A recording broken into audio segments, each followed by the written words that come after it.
Hello, my friends, hello, and welcome back to Cat Tales, a Warrior Cats reread podcast. My name is Coffee, I'm your host, and today we are starting the final book in the first Warrior Cats arc. Huge day. We're almost through the entire first series. Now, the question is, where to go from here? We have kind of two options, two paths to go down after this book is over. Number one is reading Firestar's quest and then moving on to the new prophecy, the next arc. We are going to read Firestar's quest no matter what, because that is chronologically what happens next after this book, and it makes the most sense. There's not really a better time to read that. Second option is read Firestar's quest and then go back and read super editions, novellas, or any little short stories that occurred during the time of the first arc or just before it. So examples of this would be Bluestar's Prophecy, Crooked Star's Promise. Some novellas include Tiger Claws. Oh shoot, I don't remember what it's called, but there's a Tiger Claw novella, and there's Spotted Leaf's Heart. There's some short stories there.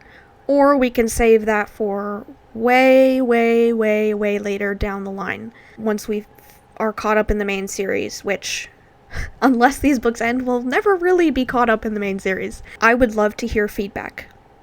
Again, option 1, Firestar's Quest, moving on to the new prophecy. Option 2, Firestar's Quest, going back and reading some super editions and novellas and things like that. Feedback, much appreciated. Please leave a comment on Spotify, Apple Podcasts, wherever you get your podcasts, or you can go to my social medias and send me a message there or comment on one of my posts where you would like this podcast to go next. My personal preference is to go back and read super editions and novellas, but since you guys are my loyal listeners and this podcast would not be anything without you guys, I wanted to ask you what you want to do, what you want to hear. So yeah, please leave feedback. If I don't get any feedback or enough, I'm just going to go with my option, which is going back and reading super editions and novellas that took place either just before the first arc or during the first arc. Alright, that's that. Now that that's out of the way, let's start reading the actual book, because that's what you're here for. Book 6 in the first arc is called The Darkest Hour. Here is the little blurb introduction on the back. Fire alone can save our clan. ThunderClan's darkest hour is upon them, as Tigerstar's quest for power plunges the forest into terrible danger. In order to save his friends, Fireheart must uncover the meaning of an ominous proclamation from StarClan. Quote, 4 will become 2. Lion and tiger will meet in battle, and blood will rule the forest. The time has come for prophecies to unfold and for heroes to rise. So we have yet another prophecy to decode. So that's awesome. Thank you, StarClan, for being so vague. Yeah, I wonder what that means. Hashtag what that mean. So we're gonna get started, and today we're reading, same as always, Prologue and chapters 1 through 3. So getting into our prologue, we begin on a thunder path in Two Lake Place. It's raining pretty steadily, with monsters occasionally passing and very few two-legs about. 2 cats keep to the walls, hiding in the shadows of 2 leg nests. A skinny gray tom with a ragged ear is leading a massive tabby tom whose amber eyes flick back and forth almost nervously as they walk. Quote, he paused where the dark entrance to a 2-leg nest offered a little shelter and growled, "How much farther? This place stinks." The gray tom glanced back. "Not far now, and it better not be." Grimacing, the dark brown tabby padded on, ears twitching irritably to flick away the raindrops. Harsh yellow light angled across him, and he flinched as a monster roared around the corner, throwing up a wave of filthy water that reeked of 2-leg rubbish. The cat let out a snarl as the water slopped around his paws and the spray drizzled down on his fur. Everything about the 2-leg place disgusted him. The hard surface under his paws, the stench of monsters and the 2 legs they carried in their bellies, the unfamiliar noises, and most of all, the way that he could not survive here without a guide. The tabby was not used to depending on another cat for everything. In the forest he knew every tree, every stream, every rabbit hole. He was considered the strongest and most dangerous warrior in all the clans. Now his sharpened skills and senses were useless. He felt as if he were deaf, blind, and lame, reduced to following his companion like a kit trailing helplessly after its mother. But it would be worth it. The tabby's whiskers twitched in anticipation. He had already launched a plan that would turn his most hated enemies into helpless prey in their own territory. When the dogs attacked, no cat would suspect that they had been lured and guided every step of the way. And then, if things went according to plan, this expedition into Two Lake Place would give him all he had ever wanted. Okay, so it's pretty obvious that this is Tigerstar, but what is he doing in Two Lake Place? The gray cat led the way along the path and across an open space reeking of two-leg monsters, where a swirl of color from unnatural orange lights floated on the puddles. He stopped by the entrance to a narrow alley and opened his jaws to draw in the scent of the air. The tabby halted and did the same, disgustedly swiping his tongue over his lips at the stink of rotting two-leg food. "Is this the place?" he asked. "This is it," the gray warrior replied tensely. "Now, remember what I told you. The cat we're going to meet holds command over many cats. We must treat him with respect. Boulder, have you forgotten who I am?" The tabby took a step forward so that he towered over his companion. The skinny gray cat's ears flattened. "No, Tigerstar, I haven't forgotten. But you're not clan leader here." Tigerstar grunted. "Let's get on with it," he growled. Boulder turned into the alley. He stopped short after just a few paces when a huge shape loomed up in front of them. "Who goes there?" A broad-shouldered black and white cat stepped out of the shadows. Strong muscles were outlined under fur plastered to his body by the rain. "Identify yourselves. We don't like strangers here." "Greetings, Bone," the gray warrior meowed steadily. "Remember me?" The black and white cat narrowed his eyes and was silent for a few moments. "So you've come back, have you, Boulder?" he meowed at last. "You told us you were going to find a better life in the forest. What are you doing here?" He took a step forward, but Boulder held his ground, unsheathing his claws against the uneven ground. "We want to see Scourge." Bone let out a snort, half contempt, half laughter. "I can't imagine that Scourge will want to see you. And who's this with you?" "I don't recognize him. My name is Tigerstar. I've come from the forest to speak with your leader." Bone's green eyes flicked from Tigerstar to Boulder and back again. "What do you want with him?" he demanded. Tigerstar's amber gaze burned like the two-leg lights reflected on the shining whetstones around them. "I'll discuss that with your leader, not his border patrol." Bone bristled and extended his claws, but Boulder quickly slipped between him and Tigerstar. "Scourge needs to hear this," he insisted. "It could be to every cat's advantage." For a few heartbeats, Bone hesitated, and then he stepped back, allowing Boulder and Tigerstar to pass. His hostile glare scorched their fur, but he said nothing. Now Tigerstar took the lead, treading cautiously as the light faded behind them. On either side, skinny cats were slinking behind piles of rubbish, eyes gleaming as they followed the progress of the two intruders. Tigerstar's muscles tensed. If this meeting went wrong, he might have to fight his way out. A wall blocked the end of the alley. Tigerstar stared around, looking for the leader of these cats of Two Lake Place. He was expecting an even more massive creature than the broad-shouldered Bone, and at first his gaze swept over the small black cat crouching in a shadowy doorway. Boulder gave him a nudge and jerked his head in the black cat's direction. "There's Scourge." "That's Scourge?" Tigerstar's exclamation rang with disbelief above the falling rain. "He's no bigger than an apprentice." "Shh!" Panic flared in Boulder's eyes. "This may not be a clan as we know it, but these cats would kill if their leader ordered them to."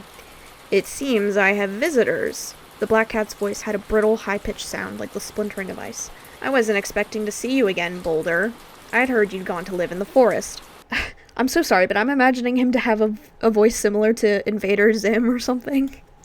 I'm obviously not gonna, cartoonify his high-pitched voice. If you know Warrior Cats, you know who Scourge is. He's the grand edgelord of the series, and he is deeply evil and violent, so I'm not gonna cartoonify it too much. "Yes, Scourge, I have," Boulder replied. "So what are you doing here?" Scourge's voice held the faintest suggestion of a snarl. "Have you changed your mind and come crawling back? Do you expect me to welcome you?" "No, Scourge." Boulder held the black cat's ice-blue gaze. "It's a good life in the forest. There's plenty of fresh kill, no two legs." "You haven't come to extol the virtues of forest life," Scourge interrupted him with a flick of his tail. "Squirrels live in trees, not cats." His eyes narrowed, glinting with a pale fire. "So what do you want?" Tigerstar stepped forward, shouldering the gray warrior aside. "I am Tigerstar, the leader of ThunderClan," he growled. "And I have a proposition for you." Aw, man, not again. That is the end of the prologue. Oh boy. We'll see what he's planning next. Alright, getting into chapter 1. We start right where we left off in book 5. Fireheart is carrying Bluestar's body back through ThunderClan territory along the path the dogs had taken. The forest feels strange and silent now that Bluestar is dead, and Fireheart feels unreal, in shock of the death of his leader. The events of the gorge replay in his head. How he got attacked by the dogs, how Bluestar saved him by pushing the dogs and herself into the gorge, how he leapt into the river to save her, how Mistyfoot and Stoneforth saved them both from drowning, and how he had crouched next to Bluestar on the riverbank, witnessing her final life drain away. Quote. As he bore Bluestar's body home with the help of Mistyfoot and Stonefur, he kept pausing to scent the air for fresh traces of dog, and he had already sent his friend Graystripe to scout the territory on either side of their trail, searching for signs that the dogs had caught any of the ThunderClan cats in their desperate race for the gorge.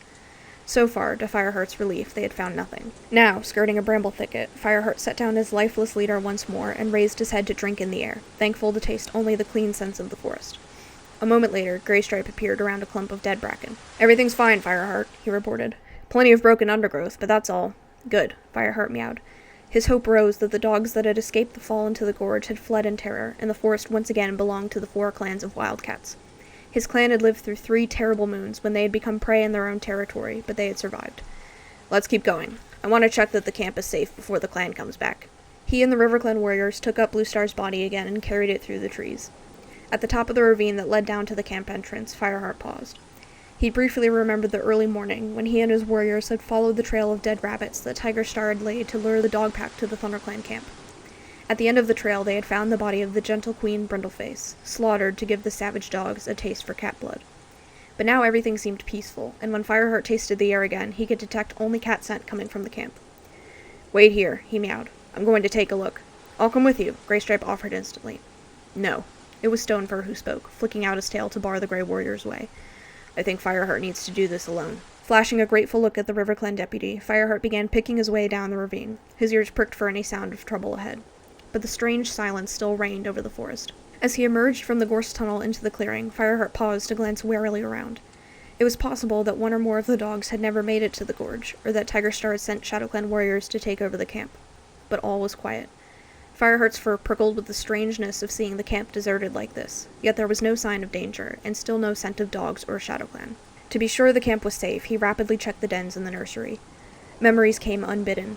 The bewilderment of the clan as he told them about the dog pack, the heart-pounding terror of the chase through the forest with the breath of the pack leader hot on his fur.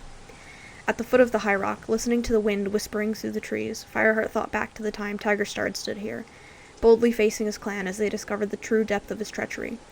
He had sworn undying vengeance as he was sent into exile, and Fireheart was sure that his bloodthirsty attempt to set the dog pack on the cats of ThunderClan would not be his last attempt to fulfill his oath. Last of all, Fireheart prowled cautiously through the fern tunnel to Cinderpelt's den. Glancing through the entrance, he saw the medicine cat's healing herbs neatly ranged beside one wall. The strongest memory yet flooded over him, of Spotted Leaf and Yellowfang, who had been ThunderClan medicine cats before Cinderpelt. Fireheart had loved them both, and grief for them swept over him again to mingle with his grief for his leader. Okay, you did not love Spotted Leaf, bro. You were experiencing limerence. Limerence, if you don't know, is... Actually, I'm gonna look up. Limerence is an involuntary state of intense romantic obsession, characterized by intrusive thoughts, a deep longing for reciprocation, and extreme emotional highs and lows. It thrives on uncertainty. Unlike stable love, limerence is often based on an idealized fantasy of the person rather than the reality. Fireheart is experiencing limerence, very obviously. Bluestar is dead, he told him silently. Is she with you now, in StarClan? Retracing his steps along the fern tunnel, he returned to the top of the ravine. Graystripe was standing on watch while Mistyfoot and Stonefur gently groomed the dead leader's body. Everything's fine, Fireheart announced. Graystripe, I want you to go to Sunning Rocks now. Tell the clan that Bluestar is dead, but nothing more. I'll explain everything when I see them. Just let them know that it's safe to come home. Graystripe's yellow eyes brightened. On my way, Fireheart.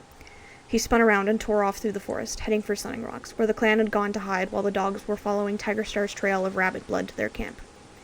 Stonefur, crouching beside Bluestar's body, let out a purr of amusement. It's easy to see where Graystripe's loyalties lie, he remarked. Yes, Mistyfoot agreed. No cat ever really thought he would stay in RiverClan. Graystripe's kids had been born to a RiverClan queen, and for a while he had gone to RiverClan to be with them, but in his heart he had never left ThunderClan. Forced into battle against his birth clan, he had chosen to save Fireheart's life, and the RiverClan leader Leopardstar had banished him from her clan. Her sentence of exile, Fireheart reflected, had freed the Grey Warrior to return to where he truly belonged. With a nod of acknowledgement to the RiverClan warriors, Fireheart took up Bluestar again, and the 3 cats maneuvered her body down the ravine and into the camp. At last they could lay her down in her den beneath the high rock, where she would remain until her clan had said farewell to her and buried her with all the honor that such a wise and noble leader deserved. Thank you for your help, Fireheart meowed to the RiverClan warriors. Hesitating for a moment, knowing only too well the significance of his invitation, he added, Would you like to stay for Bluestar's burial ceremony?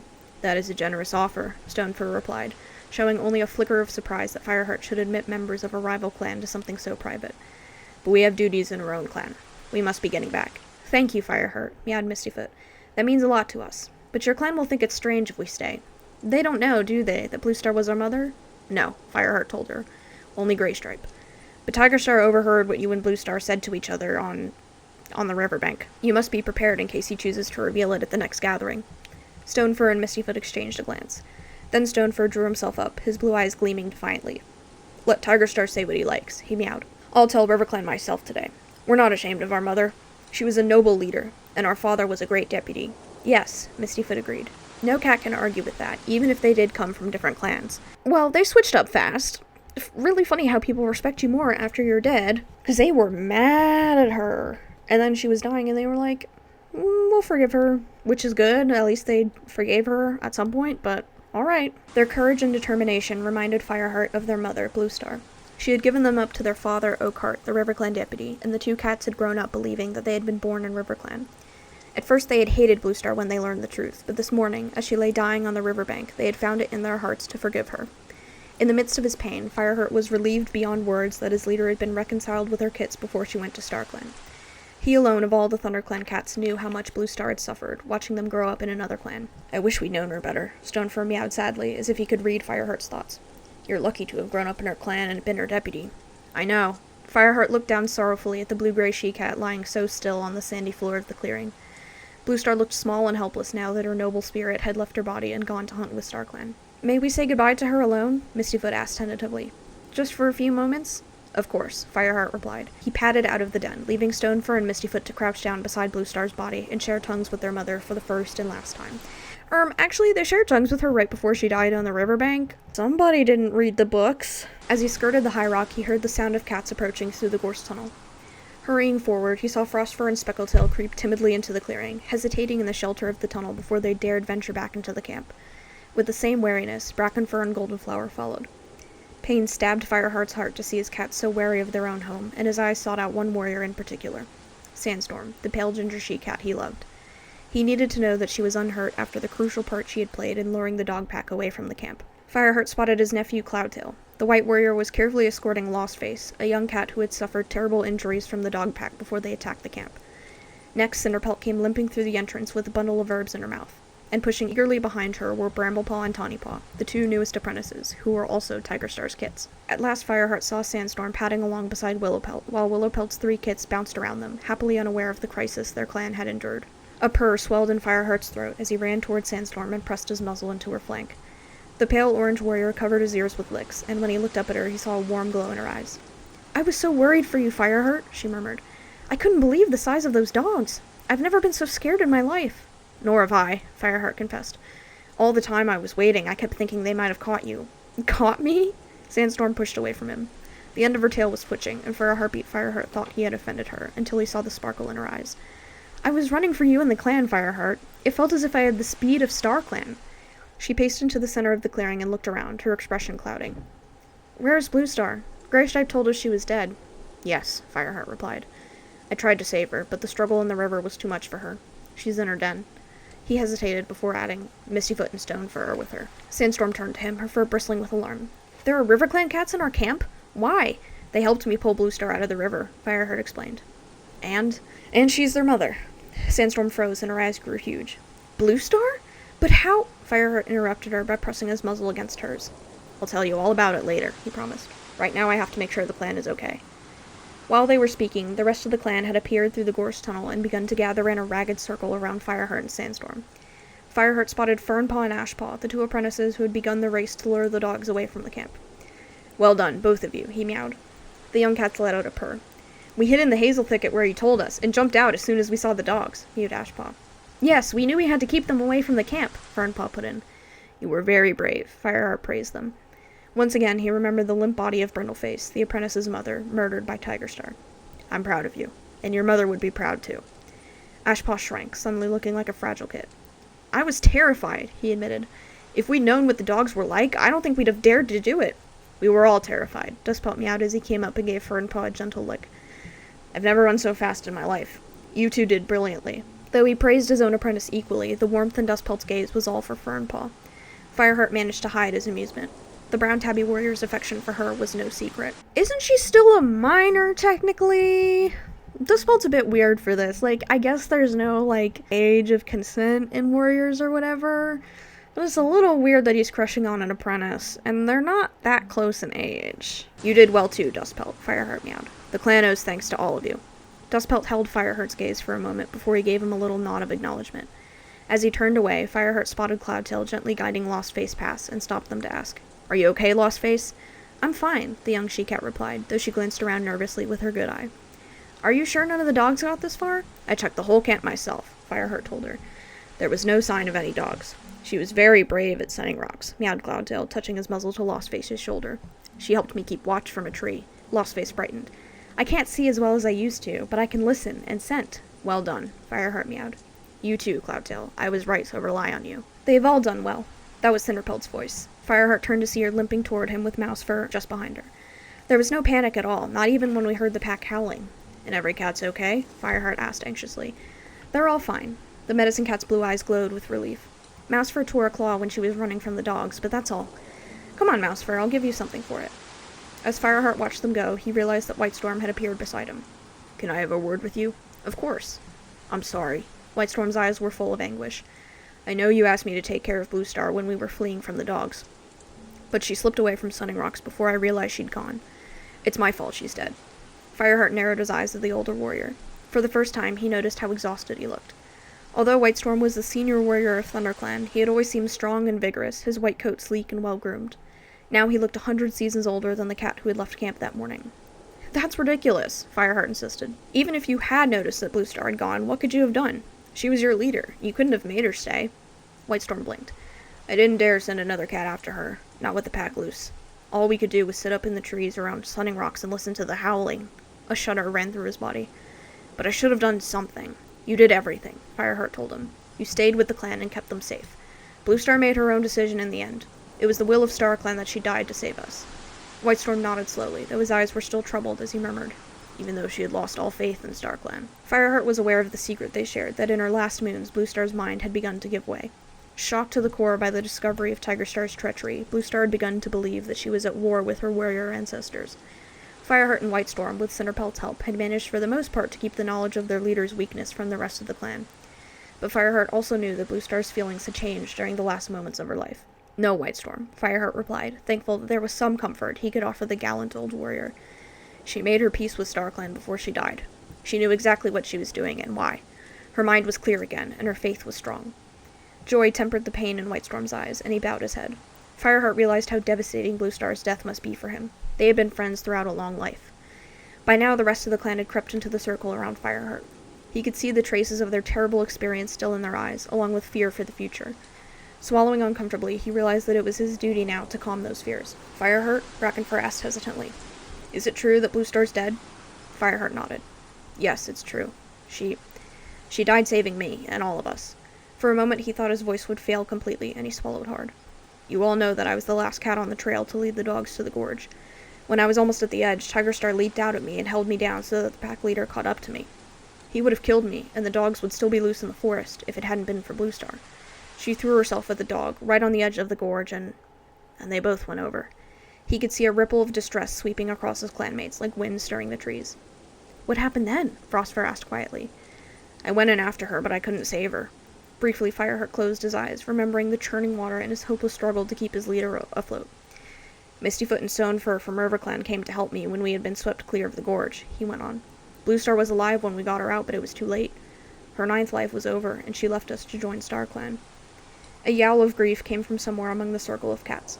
Fireheart realized that many of the cats had not even been born when Bluestar became leader, and losing her now must feel as if the 4 great oaks of 4 trees had been torn up overnight. He raised his voice, forcing it not to shake. "Bluestar isn't gone, you know. She's already watching over us from StarClan. Her spirit is here with us now. Or in her den," he thought privately, sharing tongues with Stonefur and Mistyfoot. "I would like to see Bluestar now," meowed Speckletail. "Where is she? Is she in her den?" She turned toward the entrance, flanked by Dappletail and Smallear. "I'll come with you," Frostfur offered, springing to her paws. Alarm shot through Fireheart. He had hoped to give Mistyfoot and Stonefur as much time as possible with their dead mother, but he suddenly realized that apart from Greystripe and Sandstorm, no cats even knew that the 2 RiverClan warriors were in the camp. "Wait," he began, shouldering his way through the circle. It was too late. Speckletail and Frostfur were already standing in the entrance to Bluestar's den, their fur bristling and their tails fluffed out to twice the normal size as they confronted the strange cats. A menacing snarl came from Frostfur. "What are you doing here?" Ah, shoot, now he's gonna have to tell the whole clan that Bluestar is their mother. So much for keeping that a secret. That is the end of Chapter 1. Chapter 2, quote. As Fireheart bounded across to Bluestar's den, Speckletail spun around to face him. Her eyes were burning with anger.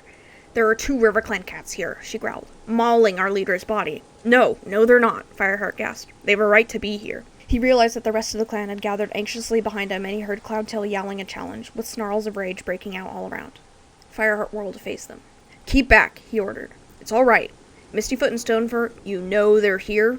The voice was Darkstripe's. The dark tabby thrust his way through the crowd to stand nose to nose with Fireheart. "You let enemy cats into our camp? Into our leader's den?"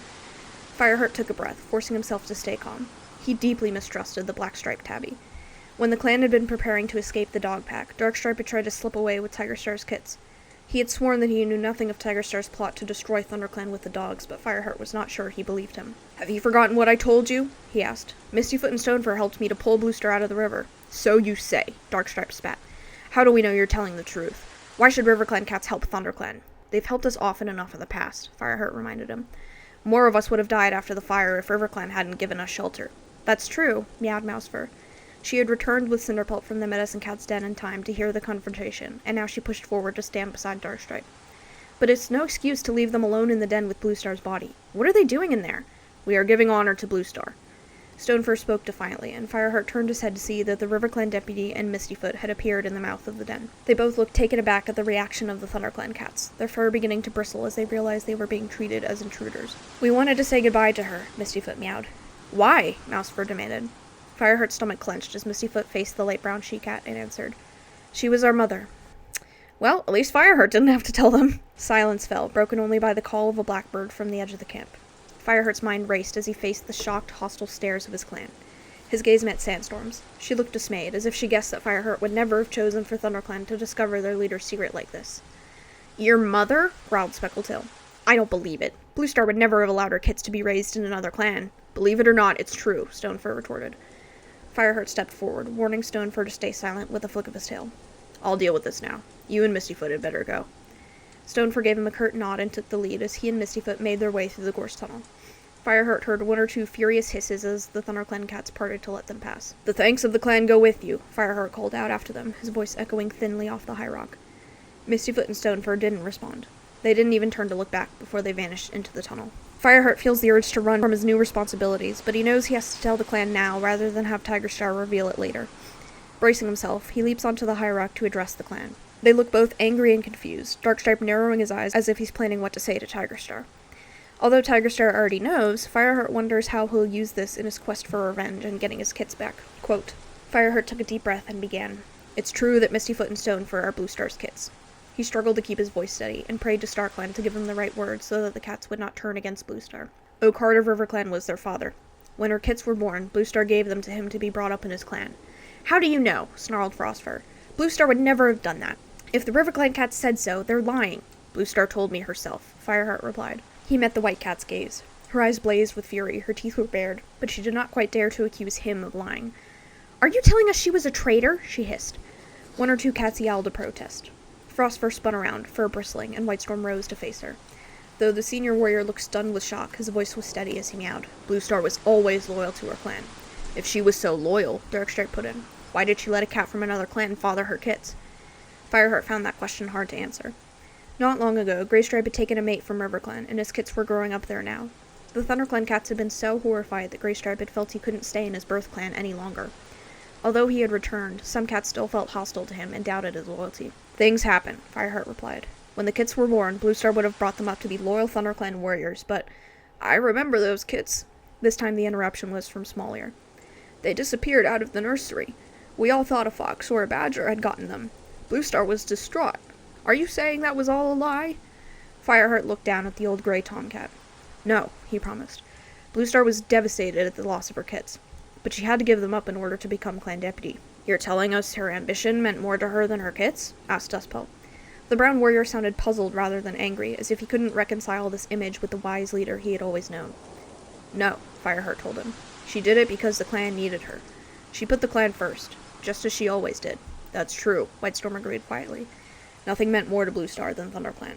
Mistyfoot and Stonefur are proud of her courage, both then and now, Fireheart went on. As we should be. He was relieved when there was no more open challenges, though the tension among the clan cats did not die away completely. Mousefur and Frostfur were muttering together, casting suspicious glances up at him. Speckletail, tail-tip twitching, stalked across to join them. But Whitestorm moved from one cat to another, clearly backing up what he had said, and Smallear was nodding wisely, as if he respected the hard decision Bluestar had made. Then a single voice rose clearly out of the hum of conversation. Fireheart, Tawnypaw piped up. Are you going to be our leader now? Before Fireheart could reply, Darkstripe sprang to his paws. Except a kitty pet as clan leader? Are we all mad? It's not a question, Darkstripe, Whitestorm pointed out, raising his voice above shocked exclamations from Sandstorm and Greystripe.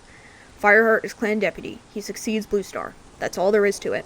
Oh, period! Fireheart flashed him a grateful glance. The fur on his shoulders had begun to bristle, and he deliberately relaxed so that it lay flat again. He would not let Darkstripe see that his challenging words had provoked him. Yet he could not stifle a moment of doubt. Bluestar had appointed him deputy, but her mind had been clouded by the shock of Tigerstar's treachery, and the whole clan had been shocked because the ceremony had been late. Could that possibly mean he was not the right cat to lead ThunderClan? But a kitty pet, Darkstripe protested. His yellow eyes glared balefully up at Fireheart. Stinking of two legs in their nests. Is that what we want as our leader? Fireheart felt the familiar rage burn in his belly. Even though he had lived with the clan since he was 6 moons old, Darkstripe never let him forget that he was not forest-born. As he struggled with the desire to leap down and sink his claws into Darkstripe's fur, Goldenflower rose to her paws and stepped forward to face the Dark Warrior. You're wrong, Darkstripe, she growled. Fireheart has proved his loyalty to the clan 1,000 times over. No clan-born cat could have done more. Fireheart blinked his thanks to her, surprised that Goldenflower of all cats should have supported him so determinedly. She knew of Fireheart's suspicions that her kit Bramblepaw would end up as dangerous as his father, Tigerstar. Though he had taken Bramblepaw as his own apprentice, he never felt comfortable around the young cat, and Goldenflower knew it. She had defended her kits fiercely against what she thought was Fireheart's unreasonable hostility. It was all the more surprising now that she should stand up for him against Darkstripe. Fireheart, don't listen to Darkstripe, Brackenfur added his voice to Goldenflower's. Every cat here wants you as leader, apart from him. You're obviously the best cat for the job. A murmur of agreement rose from the cats around the High Rock, and Fireheart's heart swelled with gratitude. And who are we to go against the decrees of StarClan? Mousefur added. The deputy always becomes clan leader. That is the tradition of the warrior code, which Fireheart seems to know rather better than you do, Greystripe hissed, flicking his tail contemptuously at Darkstripe. He knew as well as Fireheart that the Dark Warrior had plotted with Tigerstar before the dog attack. Fireheart gestured with one paw to his friend for silence before addressing the whole clan. I promise you that I will spend the rest of my life striving to become the leader the ThunderClan deserves, and with StarClan's help, I will succeed. His gaze was drawn instinctively to Sandstorm, and he felt warmth spread into his paws and the tip of his tail when he saw how proud she looked. As for you, Darkstripe, Fireheart spat, unable to hide his anger. If you don't like the thought of being led by a kitty pet, you can always leave. The Dark Warrior lashed his tail. There was pure hatred in the look he threw Fireheart. If I had never come to the forest, Fireheart realized, Tigerstar would be leader now, and you would be deputy. Ah, yes, the butterfly effect. He had never intended to provoke a public confrontation with Darkstripe, but the Dark Tabby had driven him to it. Though ThunderClan could not afford to lose any warriors, a large part of Fireheart wanted Darkstripe to take him at his word and leave the clan for good. Yet at the same time, he knew that Darkstripe would go straight to ShadowClan and Tigerstar. It was better, Fireheart admitted to himself, to keep his enemies apart. Darkstripe would be less of a threat in ThunderClan, where Fireheart could keep an eye on him. The black-striped warrior went on staring at him for a few heartbeats more before whipping around to stalk away. But he did not head for the gorse tunnel. Instead, he vanished into the warrior's den. Right, Fireheart raised his voice as he turned back to the rest of the clan. Tonight we will hold the morning rituals for Bluestar. Hang on! Cloudtail sprang to his paws, tail fluffed up. Aren't we going to attack ShadowClan? They slaughtered Brindleface and they led the dog pack to our camp. Don't you want revenge? His fur was bristling with hostility. Brindleface had been Cloudtail's foster mother when he first came to ThunderClan as a helpless kit, but Fireheart knew that attacking ShadowClan right now was not the answer. He signaled with his tail to silence the yowls of agreement that had broken out as soon as Cloudtail spoke. No, he meowed. This is not the time to attack ShadowClan. What? Cloudtail stared at him disbelievingly. You'd let them get away with it? Fireheart took a deep breath. ShadowClan didn't kill Brindleface or lay the trail for the dogs. Tigerstar did. Every rabbit on the trail had his scent on it, and no other cats. We can't be sure that ShadowClan even knew what their leader was planning. Cloudtail let out a snort of contempt. Fireheart fixed his former apprentice with a hard stare, willing him not to argue about this now. He knew that what had happened was due to the months-old enmity between himself and Tigerstar. The ShadowClan leader would have been pleased to wipe out ThunderClan and take their territory for his own, but that was not his real motive for bringing the pack of dogs to the camp. What Tigerstar wanted more than anything else was to destroy Fireheart. Only then would he have his full revenge for the time when Fireheart had revealed his plot to kill Bluestar and driven him into exile.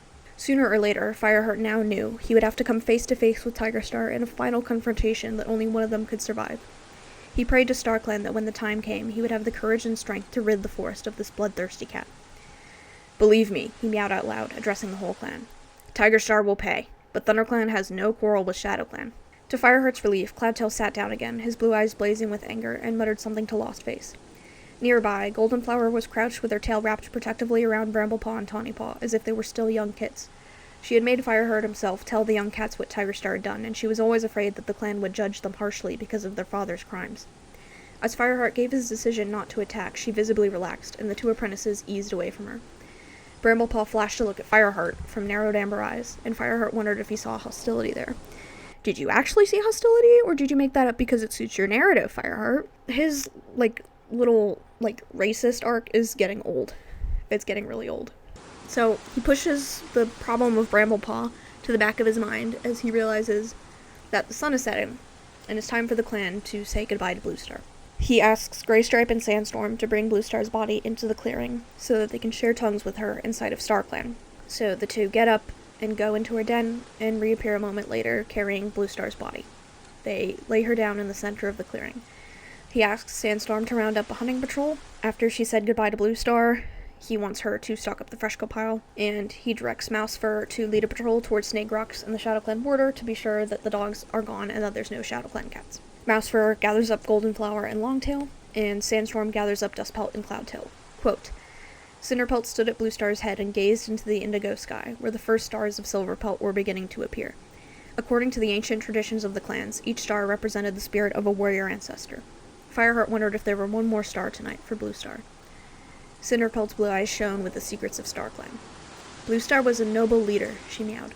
"Let us give thanks to StarClan for her life. She was dedicated to her clan, and her memory will never fade from the forest. Now we commend her spirit to StarClan. May she watch over us in death, as she always did in life." A soft murmuring spread throughout the clan as the medicine cat finished speaking and stood with her head bowed. The warriors Fireheart had chosen to go out on patrol crouched beside Bluestar's body, grooming her fur and pressing their noses to her flank. After a while, they backed away, and other cats took their place, until all the clan had shared tongues with their leader in the sorrowful ritual. The patrols left, and the other cats retreated silently to their dens. Fireheart stood watching near the base of the high rock, and as Brackenfur moved away from his leader's body, he stepped forward to intercept the young warrior. "I've got a job for you," he murmured. "I want you to keep an eye on Darkstripe for me. If he so much as looks across the border to ShadowClan, I want to know about it." The young Ginger Tom gazed at him, alarm battling with loyalty to his new clan leader. "I'll do my best, Fireheart, but he won't like it. With any luck, he won't know about it. Don't make it too obvious, and ask one or two of the others to help you. Mousefur, maybe, and Frostfur." Seeing that Brackenfur was still doubtful, Fireheart added, "Darkstripe may not have known about the dogs, but he knew that Tigerstar was planning something. We can't trust him." "I can see that," Brackenfur meowed, his eyes troubled. "But we can't watch him forever." "It won't be forever," Fireheart assured him. "Just until Darkstripe proves where his loyalties lie. One way or the other." Brackenfur nodded, then slipped silently into the warrior's den. With no more problems clamoring for his attention, Fireheart was able to cross the clearing to Bluestar's body. Cinderpelt still sat near her head, and Whitestorm was crouched beside her, his head bowed in grief. Fireheart dipped his head to the medicine cat. He settled himself beside Bluestar, searching her face for signs of the leader he had loved so much. But her eyes were closed, never again to burn with the fire that had commanded respect from all the clans. Her spirit had gone to race joyously through the sky with her warrior ancestors, keeping watch over the forest. He felt the soft caress of his leader's fur and felt a sense of security flood over him, almost as if he were a kid again, curling up close to his mother. For a moment he could almost forget the horror of her dying and the loneliness of his new responsibilities. "Receive her with honor," Fireheart prayed silently to StarClan, closing his eyes and pressing his nose to Bluestar's fur. "And help me keep her clan safe." It's the end of Chapter 2. It's a long one today. Chapter 3. Quote, Something was prodding Fireheart in the side. With a muffled mew of protest, he opened his eyes to see Cinderpelt stooping over him. "You dozed off," she murmured, "but you'll have to wake up now. It's time to bury Bluestar." Fireheart staggered to his paws. He flexed each stiff leg in turn and passed his dry tongue over his lips. He felt as if he had been crouching in the clearing for a moon at least. The sense of comfort he had felt as he slept was replaced by a wave of guilt. "Did any cat see?" he muttered to Cinderpelt. The medicine cat's blue eyes glimmered with sympathy. "Only me. Don't worry about it, Fireheart. No cat would blame you after what happened yesterday." Fireheart glanced around the clearing. The pale light of dawn was just beginning to seep through the trees. A few tail lengths away, the elders had assembled to carry out their duty of bearing Bluestar's body to the burial place. The rest of the clan were slowly emerging from their dens, forming 2 lines between Bluestar's body and the entrance to the gorse tunnel. At a nod from Cinderpelt, the elders took up the body and carried Bluestar between the rows of her grieving warriors. Every cat bowed his head as their leader was borne past. "Goodbye, Bluestar," Fireheart murmured. "I'll never forget you." Sharp thorns of pain pierced his heart when he saw the tip of her tail scoring a furrow in the blackened leaves that still lay on the ground after the recent fire. That's the last time we'll ever see her. So, all that's left to do now is to pick a dawn patrol, and then Fireheart can rest. He is thoroughly exhausted. Cinderpelt asks if he's ready. At his confused look, she reminds him that he needs to go to the Moonstone to receive his 9 lives.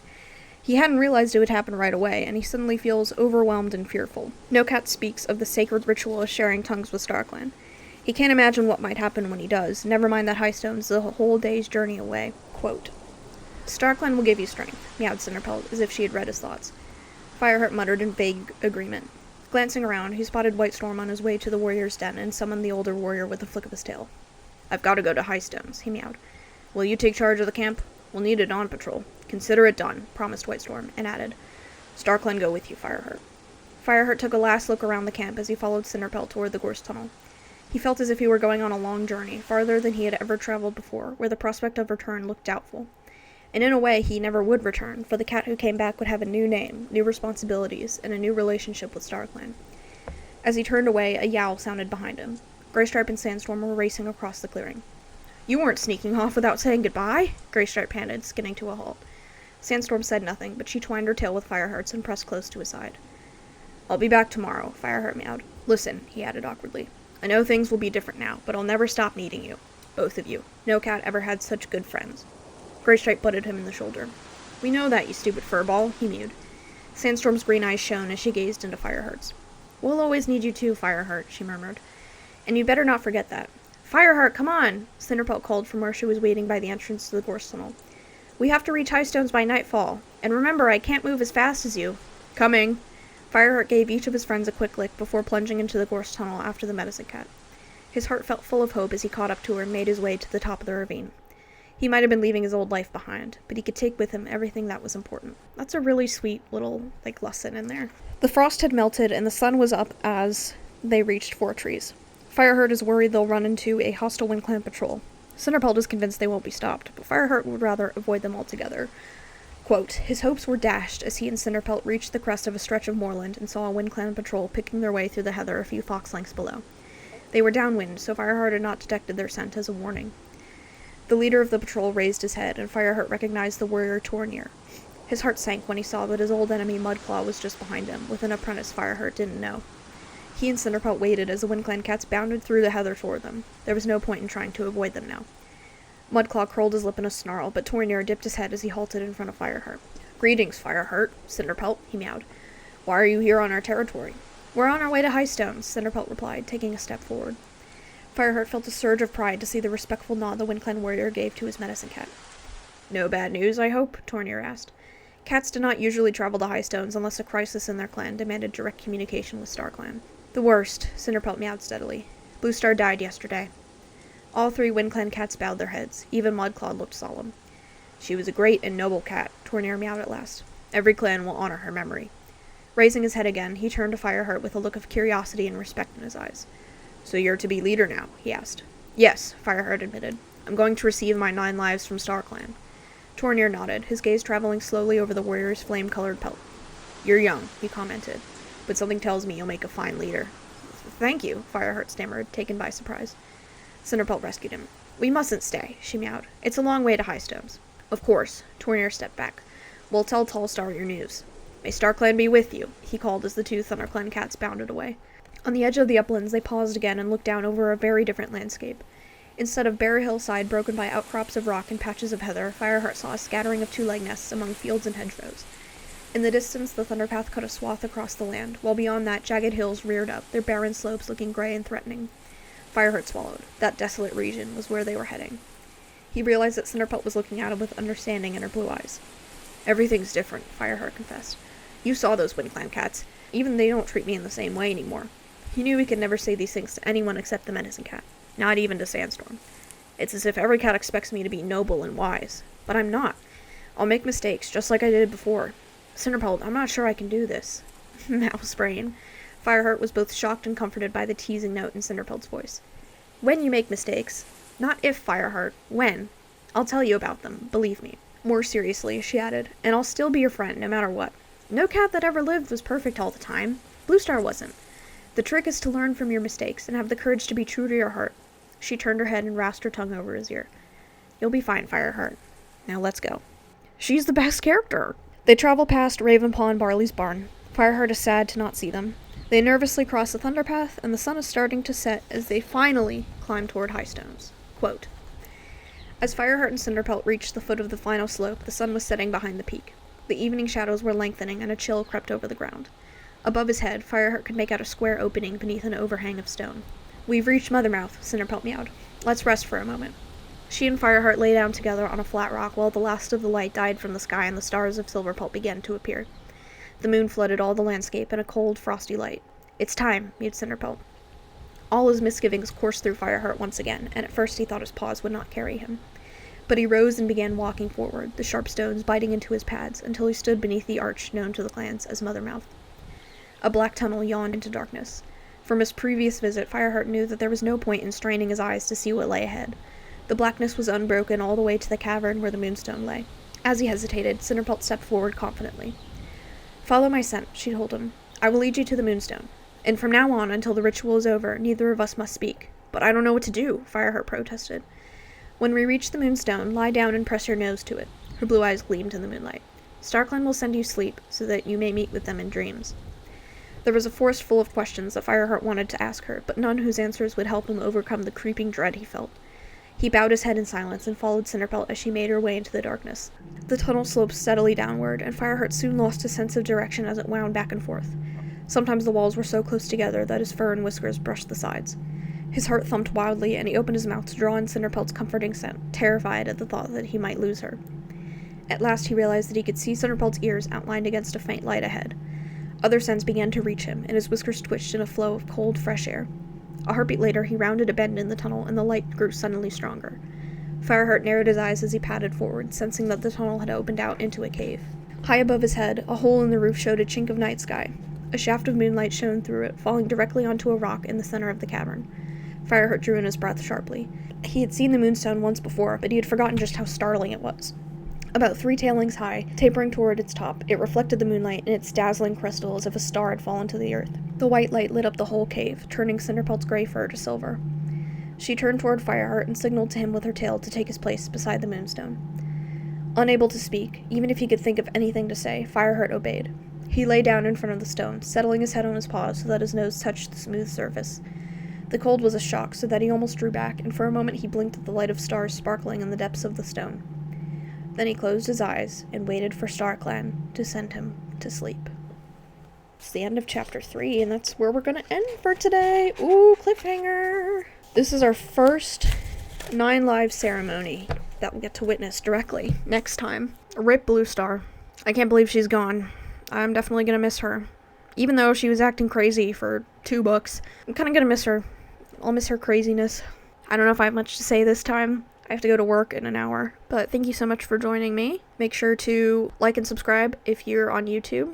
And follow me on Spotify, Apple Podcasts, wherever you get your podcasts. Make sure to follow my socials in the description. That way you can get more direct updates from me. And yeah, make sure to rate me 5 stars as well. That lets me know that you're enjoying the podcast. Join me next week, same time, as we see how Fireheart's 9 live ceremony goes. And we'll see if we discover any more about what the heck Tigerstar is planning. As always, may StarClan light your path.